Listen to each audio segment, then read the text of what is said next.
Well, he's nobody's fool, so he's playing it cool as can be. He'll give it over. Hello again, everyone. This is Steve Kallas speaking of sports. I'm here with WestchesterCountyPost.com's Carlos with a K Ortiz, and we're here to break down the NFC. Take it away, Carlos. Thank you, Steve. We'll start off with the NFC East, then move down to the North, the South, and then finally the West. Starting with the NFC East, I think it's one of the more interesting divisions that we'll have in the conference because the first place team I think should be automatic, but the rest of the other teams in the division could jockey for position, and I think we're going to be more focused on development than it is going to be wins and losses past that first team. My NFC East team is going to be Dallas. As much as it pains me to say as a diehard Giants fan, Dallas just has too much offense where you're going to see three receivers get 1,000 yards apiece. Amari Cooper got the big contract, and rightfully so. He's been putting up wonderful numbers with Dak Prescott as the quarterback when he was traded in from formerly Oakland, now Las Vegas. So Amari Cooper's going to be, that legitimate wide receiver one that's going to continue to get his targets. But he also has a great supporting cast. Michael Gallup is the real deal, poised to have a great third year coming out for Dallas, as well as the fact that they were able to be fortunate enough to get CeeDee Lamb in the draft. That I thought that was just a fortunate spot for him. It's a fortunate spot for the team because CeeDee Lamb is going to be a legitimate receiver in the NFL as well. So who do you stop? If you're playing Dallas, while I don't think Dak Prescott is going to be, that next $450 million quarterback, is he worth the money? There's just too much talent there for him to fail. And we haven't even talked about Ezekiel Elliott quite yet. Tag him with Blake Jarwin. That offense could be potentially historic. 23 division titles that Dallas already has. I'm already booking it for 24. It's going to be their division to lose. They also picked up Mike McCarthy as their head coach. Jason Garrett, leaving for the Giants. I think it's more of a benefit for Dallas because it's going to be able to open up the field for Dallas as opposed to funneling in it for Ezekiel Elliott. On the defensive end, losing Gerald McCoy to injury and then subsequently cutting him is going to be a detriment to them. They also lost Byron Jones to Miami and Michael Bennett to retirement. So defense, there is some room for pause there. But I like the additions of Aldon Smith. I thought was a very prudent pickup, as well as Everson Griffin. So I think they have enough on the defensive end there to be able to stay afloat easily within the conference. And how do you like Dallas this year? Yeah, I agree with you. I mean, a guy like Gallup gets 1,107 yards and 6 TDs, and he's, not even viewed to be the lead receiver. And you're right, for CeeDee Lamb to fall into their lap, I mean, that was just like an embarrassment of riches. Yeah. And they were mildly criticized for that, but I'm like, my goodness, now who are you going to, it's what you said, who are you going to cover? But Travis Frederick did retire. There's a little question at left guard. This is not the dominant 5-man offensive line it has been in the past, but they still got 3 guys who are all pros or Pro Bowl guys. So I think they are the best. I do think, I don't know how you feel. Well, I guess you said it. I think it's addition by subtraction. Even though Garrett is now the offensive coordinator of the Giants, that might help him. I'm sure we'll talk about him because there's been a lot of coordinators who haven't quite been good coaches. And Garrett was so well liked. He's such a good guy, but he got a lot of 8 and 8 years. And I don't think Mike McCarthy is the greatest coach. He did win a Super Bowl. He did have Aaron Rodgers, and Dak Prescott to me is not Aaron Rodgers. But there's so many weapons around Dak. He's going to get a good contract. I think you're right. He's not going to get a crazy contract. And my view of Dak Prescott over the last few years is when Elliott's running with that great offensive line and he's running well, looks like a first-round draft pick. But when Ezekiel Elliott is not playing or not running well, he looks like a 4th-round draft pick. But he has so many weapons around him. And I think you're right defensively. I think they did improve a lot.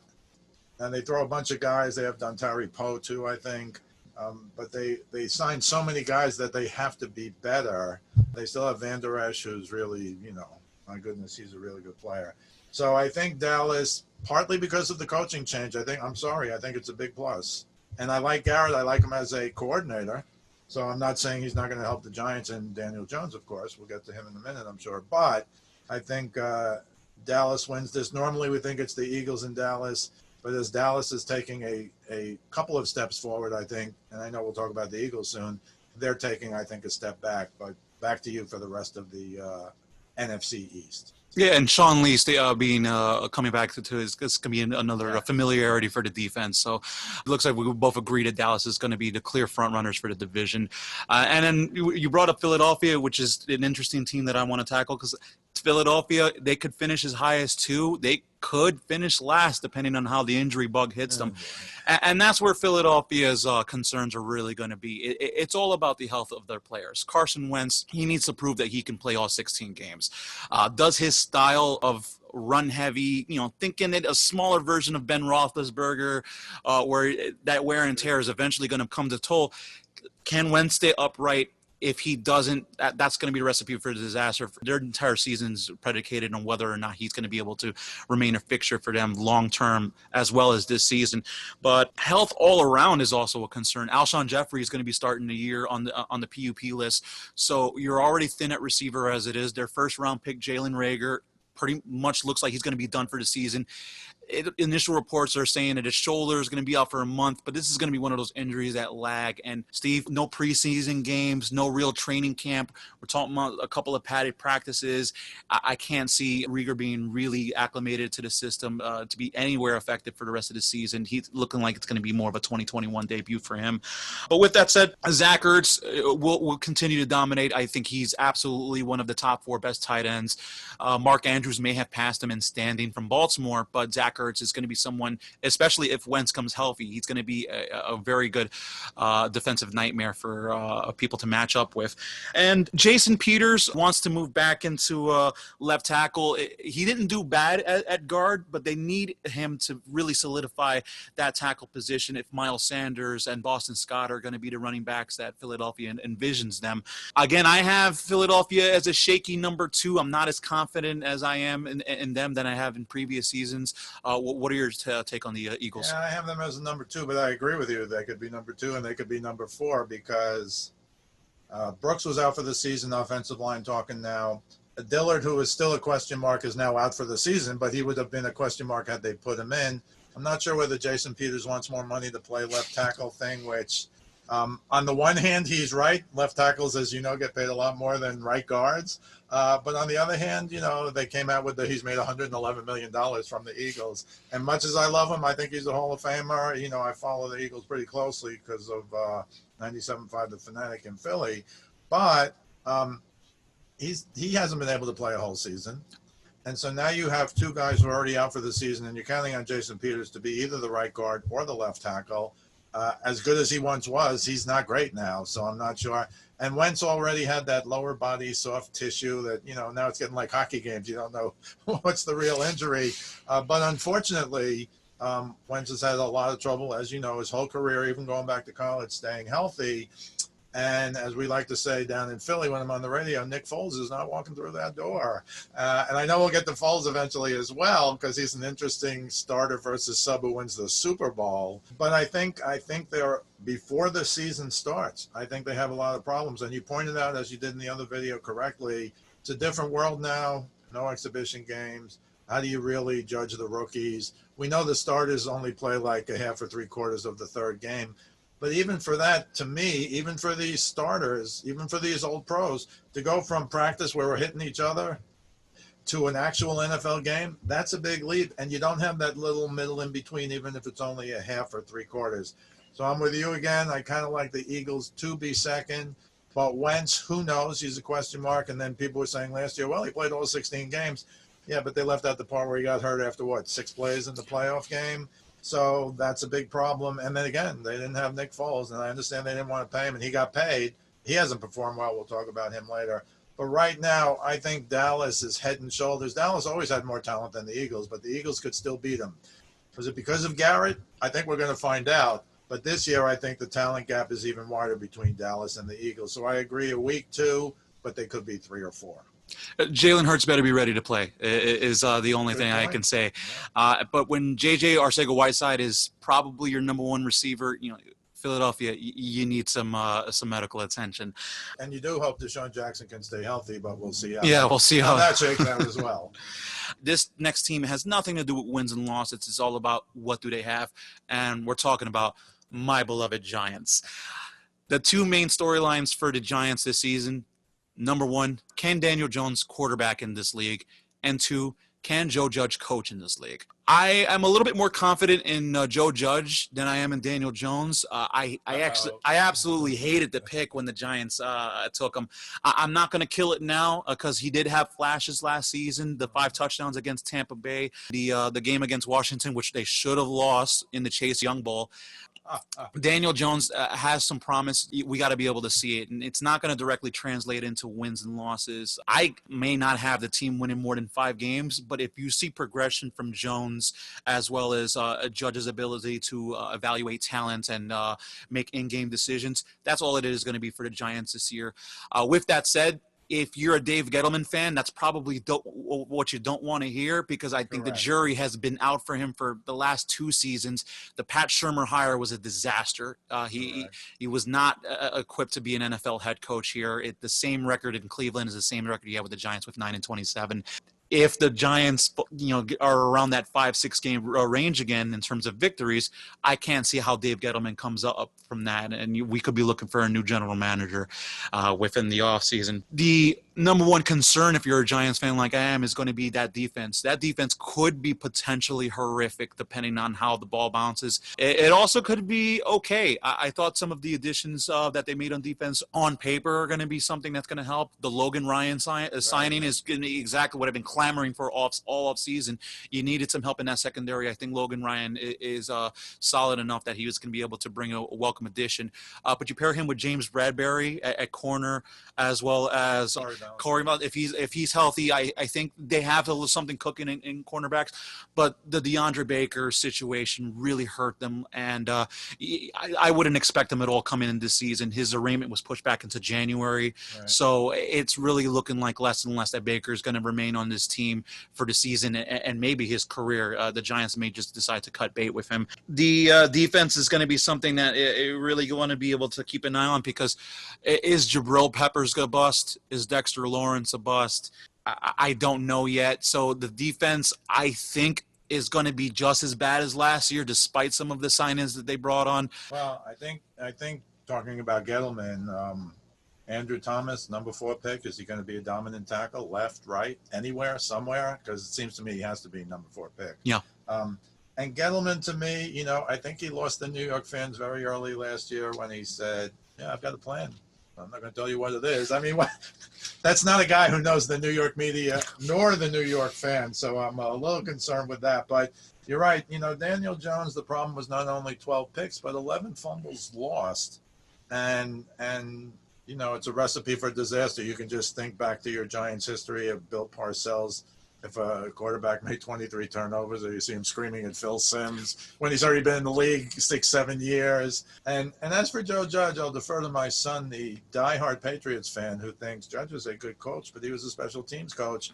And it's hard to make that leap from special teams coach to head coach. Although I guess you love to see him running into the mud to do that fumble drill the other day where all the players went wild, Evan Ingram's good, Shepard's good, Tate's good, Golden Tate is good. I thought he could be a star.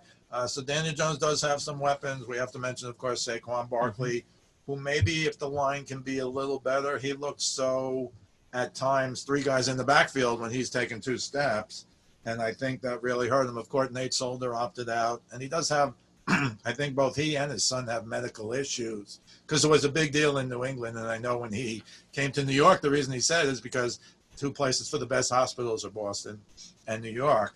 Though he's a leader, he has not played, in my opinion, up to par. But it doesn't matter because he's not going to play now. So I agree with you. The Logan Ryan thing, great experience, etc. He can solidify a backfield. I just don't think they're good enough. My complaint about the Giants was it was like 2 years ago, and you'll know all the guys. They just let everybody go. They got rid of Olivier Vernon, who was very good. I don't know if it was these attitude things or, Snacks Harrison was a real, run stopper. They do have Marcus Golden, outside linebacker, 10 sacks last year. But I think the Giants are in trouble. Originally, I thought this was a two-team race.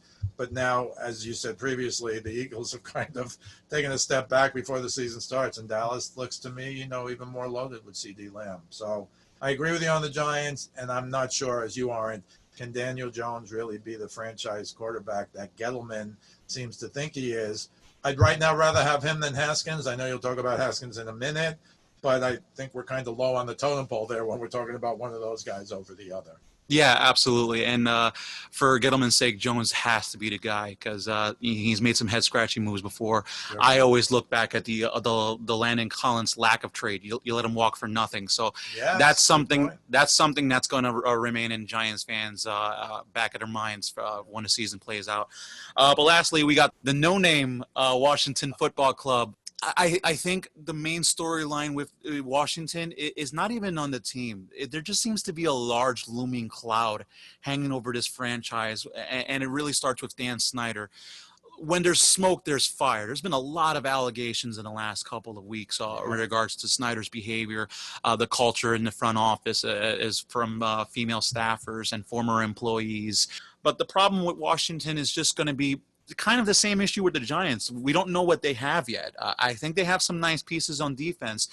Chase Young, to me, is the star of the draft. Should have been the legitimate number one pick. I understand getting Joe Burrow for Cincinnati. It's a great fit for them. But Chase Young at number 2 to Washington is going to be someone that's going to be terrorizing offensive tackles for the next 10 to 15 years if he can stay healthy, which already slightly is a bit of concern. He's a bit banged up. But you pair Chase Young with Ryan Kerrigan and Montez Sweat, and I think that's going to be a really strong defensive front for Washington. But the questions for me are just going to be more on the offensive side. Haskins, to me, I thought was going to be the quarterback coming out of college that the New York should have looked at. But for whatever reason, David Gettleman felt more comfortable with Daniel Jones. But now Haskins has a lot of question marks. Can he be the guy for Washington that's going to be able to be the franchise answer long-term? A very interesting team for me. Reuben Foster doesn't look like he may fit wind up on that defensive front as well, and I thought that was going to be a solid addition. But I think what's really going to hurt Haskins more so than his overall talent is just going to be the perceived lack of weapons for him. Outside of Terry McLaurin, there's really nobody on the receivers. Who are the guys that are going to be able to shoulder the load if he faces double coverage? I don't think there's enough there for Haskins to be successful. So it's probably just going to be another developmental year for them. Behind the defensive front with Young and Suez and Kerrigan, you got guys like Darren Payne, Landon Collins. I think they're solid enough in defense to keep them in games, but they won't be competitive enough to really challenge for the division or not even a wild card spot.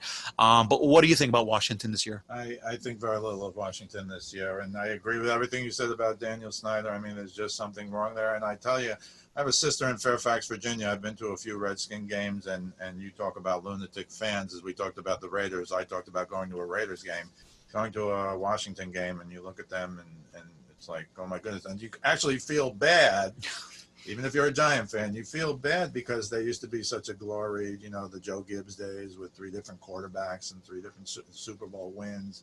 Ron Rivera's walking into a tough spot. Thankfully, they caught his cancer early, and he said he can still coach. But I agree with you. What is he coaching? And it'll be interesting just from a recovery perspective. The Alex Smith injury was so horrific in all the operations, and he almost died from infections. And for him to come back, and look, Alex Smith was a good, he was accused of being a game manager, but he was a good game manager. And I'm actually glad that he made it back and think he might wind up playing some games because I don't think, again, when you talk about Haskins versus Jones, maybe people thought it would be on a higher level. I don't think it's on a higher level.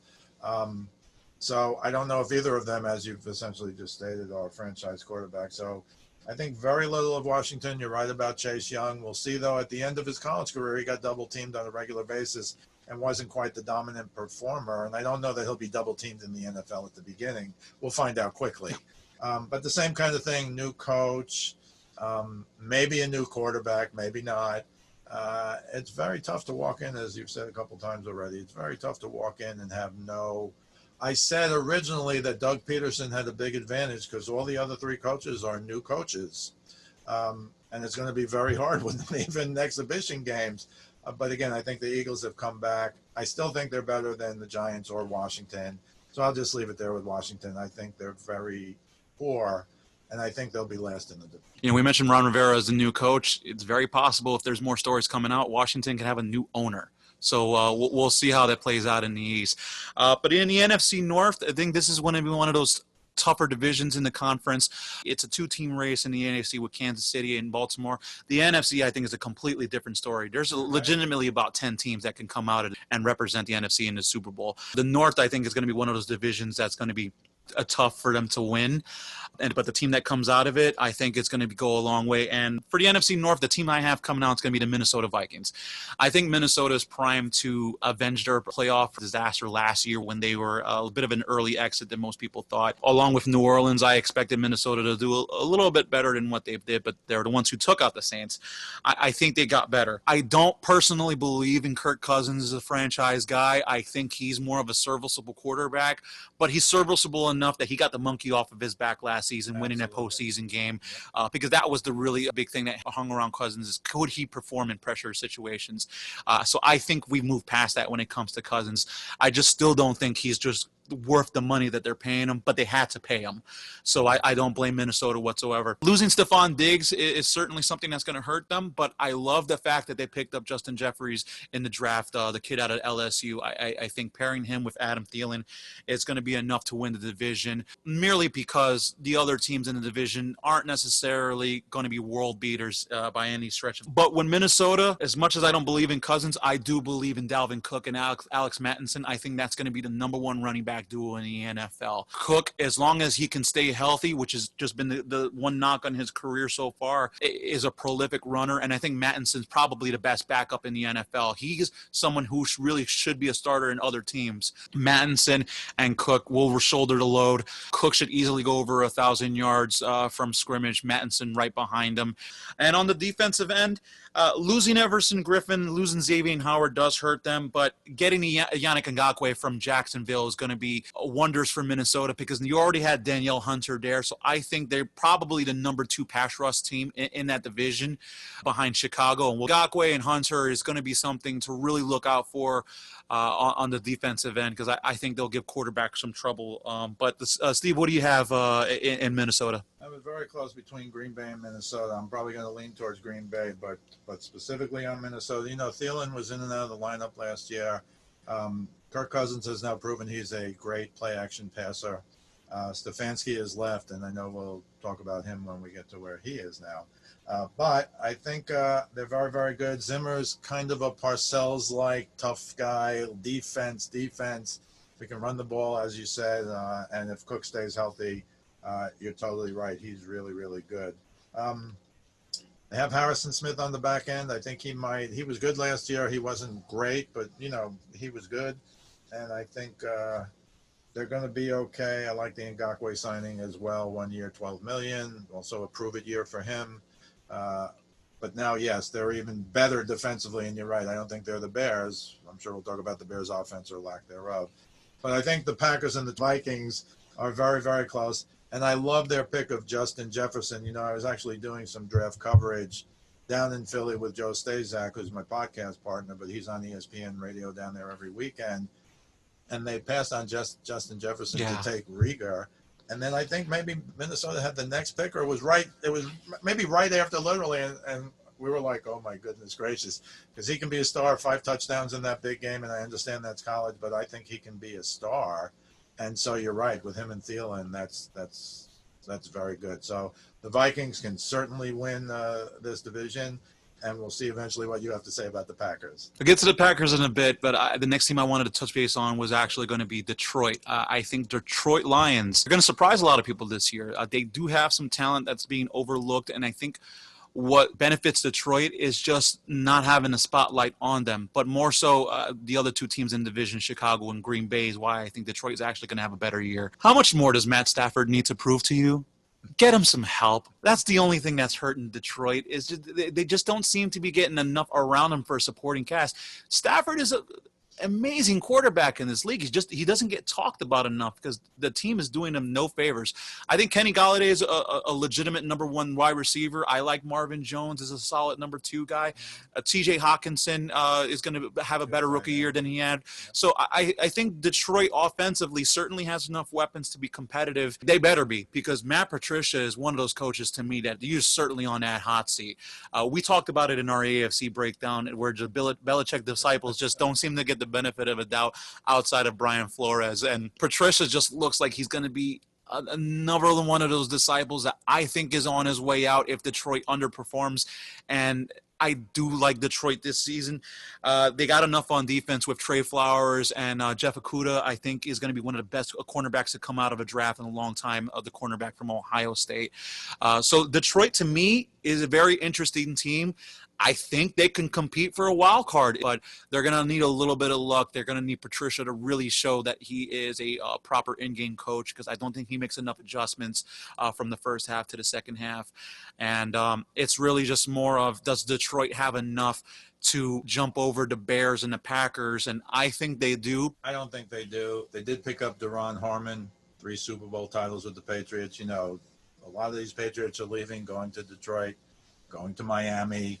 I think they want to get paid, which they are getting paid. And, you know, it's kind of a reverse thing with the Patriots. You win your Super Bowl, then you go get your money, but you usually have to go somewhere else. Look, being real on Matt Stafford, you're right about him, but he's never replaced Megatron. Not him. The team has never replaced Megatron, and while they have good receivers, you're also correct. They're not great receivers, and they really haven't helped him enough. And, you know, I think it's a big loss. Tell me what you think, because you didn't mention him, but I know it's because he left, is, you know, Darius Slay. I thought he was a really, really, really good corner. And you need a guy like that on that team. Harmon's a safety. He is not going to take Darius Slay's place, really. And, again, I think Matt Patricia, he might wind up next year. We might be talking about, well, here's another guy who was a real good coordinator and couldn't quite do it. And I think, you know, in basketball, they say you move 1 seat over from the assistant to the head coach. Here, it's a similar, you move essentially 1 seat over from the offensive or defensive coordinator to the head coach, and it's a different world. Buddy Ryan comes to mind. I know we're going to talk about the Bears, but Buddy Ryan, coordinator, Buddy Ryan, you know, head coach. I think he might be in that group, Matt Patricia. Although, and I'm sure he'll get a job the next day, like Garrett, he'll get a job the next day on the defensive side. But I don't think the Lions are as good, but we'll see what happens. Because when you never replaced your top receiver, I know it's been a few years now, and you kind of lost, to me, virtually a shutdown corner. Maybe not top 3 or 4 in the league, but not far behind. I think that's a problem for the Lions. And could I say one other thing? I left him out of the Eagles because the Eagles are viewing him to be the second coming of the greatest cornerback who ever lived, and they need it. But we've already been over the Eagles' problem. I was remiss in not mentioning Slade going to the Eagles, but he's a big loss to me, to the Lions. Yeah, I mean, the Eagles, they need to be careful about making proclamations, because I remember when Asante Samuel got to town and they thought he was going to be the second coming. But Slay is certainly going to be a big loss, but I think it's mitigated a bit picking up Okudah. I think he's that good from Ohio State. So we'll see how it comes to Detroit. But here's going to be my shocker for the entire conference. When it comes to the NFC, I think one of the most disappointing teams in that division as well as the conference, and you have them, you know, potentially going into playoffs, Green Bay. I have you finishing last. Prove me wrong, but we'll talk about Green Bay in a little bit. I want to touch base on Chicago really quickly, because Chicago is not going to make the playoffs. Let's just put that out there right now. They don't have enough, but it all starts at the top with the quarterback position. Who's the guy going to be? Is it going to be Trubisky? Is it going to be Foles? Passing on Mahomes and Watson for Chicago will haunt them for the length of their careers. Mahomes already looks like he's going to be a future Hall of Famer. The Super Bowl MVP last year, already has league MVP under his belt, and he's only going to get better. So you pass on him, you pass on Watson. Trubisky is just one of those ACC quarterbacks like Daniel Jones that I don't think should have been highly touted coming out of college. And it was a big surprise that the Bears gave up so much in order to go up and pick up Trubisky. He hasn't shown that he can be the guy. His rookie years, there was flashes. But that team is not constructed properly to suit Trubisky's skill sets. And Trubisky is not a franchise quarterback at all. But without Trubisky, you have Nick Foles into the picture. And to me, Nick Foles has always been the picture of fool's gold as it is. That run with Philadelphia was probably the best and worst thing that could have happened to that team, because it gave you the question marks between Foles versus Wentz. Should this be Foles' team going forward? Do we believe in Wentz? And they obviously opted to choose Wentz, thinking that the better years would be ahead of him. Foles is going to be behind. And I think that was the right call, because Jacksonville got sucked into having Nick Foles, paying him that 4-year contract, only to jettison him a year later, and now he's going to be competing with Trubisky to be the starter in the Bears. Whether it's Foles or Trubisky, they don't have enough to compete. I do like their running back team with David Montgomery, although he's already a little bit banged up. Tariq Cohen, I think, is a great pass-catching back. I equate him to Darren Sproles a lot. I see a lot of Darren Sproles and Tariq Cohen. But the problem is there's just not enough playmakers on the offensive side. Allen Robinson is a solid receiver. He's very reliable, but him as the number one option, I don't think is going to be enough to carry the team. Anthony Miller, I think, is supposed to have a breakout season. He's going to be really successful. He had a strong last 5 games to finish the end of last season. So Anthony Miller is going to be one of those guys that takes an interesting step forward. But really the pressure's on Matt Nagy to get the quarterback that's going to perform the best in his system. I just don't think there's enough there in order for Chicago to be successful, which is a shame, because on the defensive end, they have the best pass rushing duo in the NFL in Khalil Mack as well as Robert Quinn. I think Robert Quinn takes a lot of pressure off of Mack, so signing him to that 5-year contract was big for the Bears. But behind him, Eddie Jackson at safety, while he's gotten paid, and deservedly so, he's been very inconsistent. That secondary is looking depleted. While they have a strong defensive front, there's just question marks for the rest of the field, and there's question marks for the Bears overall. What do you think about Chicago? Yeah, I don't think a lot about Chicago. I've actually spoken to a couple of guys who are diehard Bears fans and from Chicago, as I know you are. And they think that the defense, this is one of these, the defense versus the offense. The offense does nothing, and the defense loses close games or, double doinks in playoff games. And so these guys think that the defense doesn't have confidence in Trubisky, although from what we hear, it's kind of even Trubisky and Foles, and that's not good because it seems to be even on a low level. So I was a Foles guy. I mean, I can remember with the Eagles, like back 7-8 years ago, where Foles won 27-2, 27 TDs, 2 interceptions.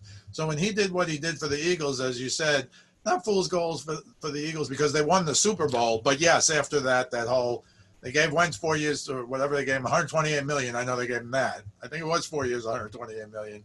And again, you got to stay on the field. And when we were doing radio in Philly, all we're saying is, Nick Foles ain't walking through that door. So whatever you think of him, because not only did he do what he did in the Super Bowl year, you'll recall, the next year he came back, he beat the Rams on the road when they were the Rams, 13-point underdogs, beat Chicago in that playoff game that, yes, they should have lost, but they won. Mm-hmm. And Nick Foles, to me, compared to Trubisky, is better, although I will say this, Trubisky, he can run the football.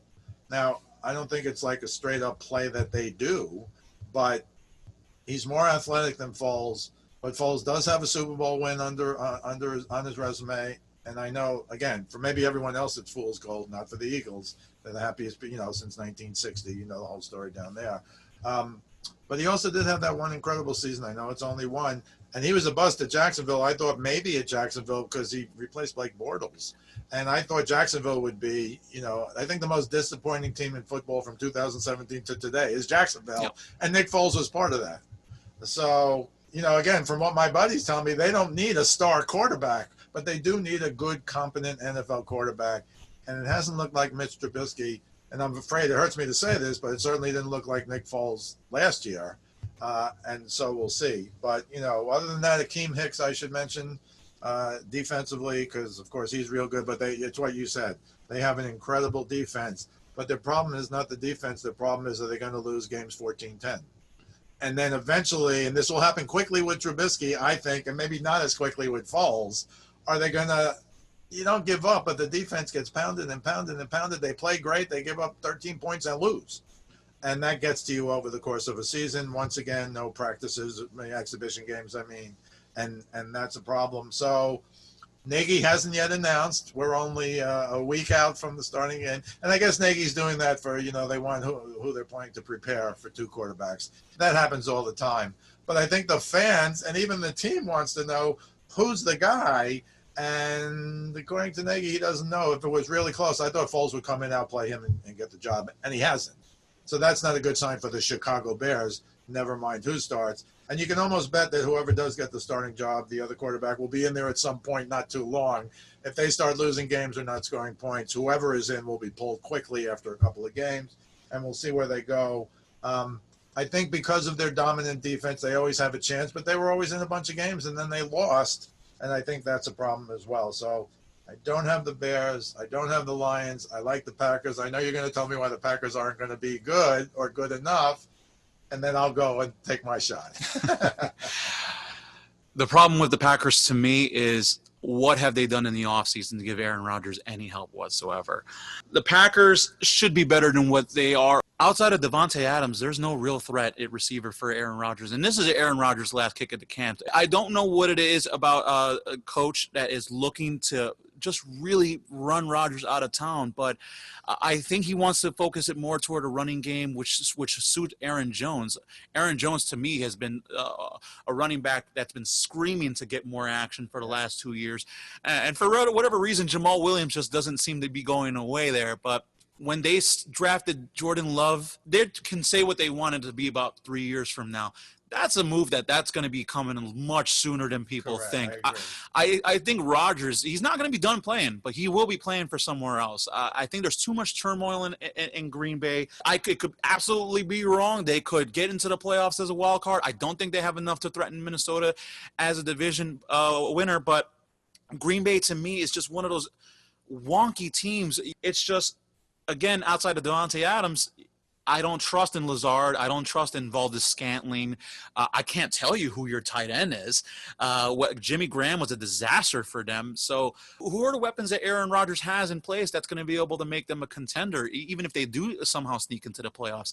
That's going to be a first-round team exit for them. I don't see them competing with the elite. They are one of those teams that just they never seem to hit rock bottom, so I won't say that they're going to be a surefire last-place team, but I don't have them better than the Bears with all their uncertainties. I don't have them in Minnesota better than Minnesota at all, and I might not have them better than Detroit. So this is going to be one of the divisions behind Minnesota. You could get a lot of interesting finishes. It could also just wind up being chalk, and Green Bay just shoves it down my throat. Wow. I know you're high on Green Bay, so what do you think? You've convinced me a little, and I'll add to what you just said. Devin Funchess opting out. Yeah. I mean, and no Balaga. I mean, he's very good. Having said that, this is entirely based on Aaron Rodgers playing like the great Aaron Rodgers. Now, everyone says he didn't play that well last year. I'm not arguing that. But his numbers are 4,002 yards, 26 TDs, 4 interceptions. That's Aaron Rodgers. So he can pick it up, I think. He's got a chip on his shoulder now. I don't know that he had it before. Maybe this whole Matt LaFleur thing makes it. You're right. This is his last hurrah. I agree. He's not going to be the quarterback the next 3 years. I don't think, at least not in Green Bay. So you're right. But, they got the two Smiths, Zadarius Smith, 13.5 sacks last year. Preston Smith, not related, not brothers, 12 sacks last year. Kenny Clark just got a 4-year extension. He's very good. So I like your analysis. If I was going against Green Bay, I would, but I don't think Detroit is that good. I don't think Chicago is that good. And I think this is entirely reliant upon Aaron Rodgers being what he's been. You're correct. He doesn't have a lot of weapons. But to me, he's still Aaron Rodgers. And if he can go 26-4 last year and get criticized left and right, I think he can play as well or even better. But you're right. They're going to rely on the running game a lot, and that might help Aaron Rodgers. And I think this is entirely reliant on Aaron Rodgers becoming, again, Aaron Rodgers, superstar. Is he the most talented quarterback ever? You've heard that over the years, and he might be. He wasn't last year, but he might be. But it's entirely one last hurrah, and he's got a chip on his shoulder, and he's going to play out of his mind. And to me, he is one of only a few quarterbacks, and you know them all, Brady, et cetera, who Russell Wilson, I would add, Mahomes, I would add, who can will their team to victory. I think Aaron Rodgers could do that, although you are correct. He has not had as good a team as the other guys I just mentioned. So we'll see. But I like Green Bay to make the playoffs, maybe win the division. I have them in Minnesota coming out of the division into the playoffs. and I'm just not there yet with the Lions and the Bears.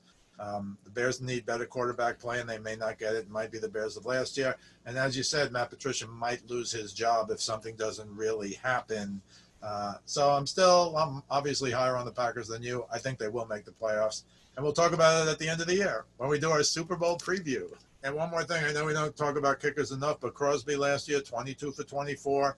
I know that's not in the mid-30s like other guys, and maybe that'll be more, but he's pretty much automatic. And that counts in close games, in the winter, in Chicago, in Green Bay. So I think that's a factor as well.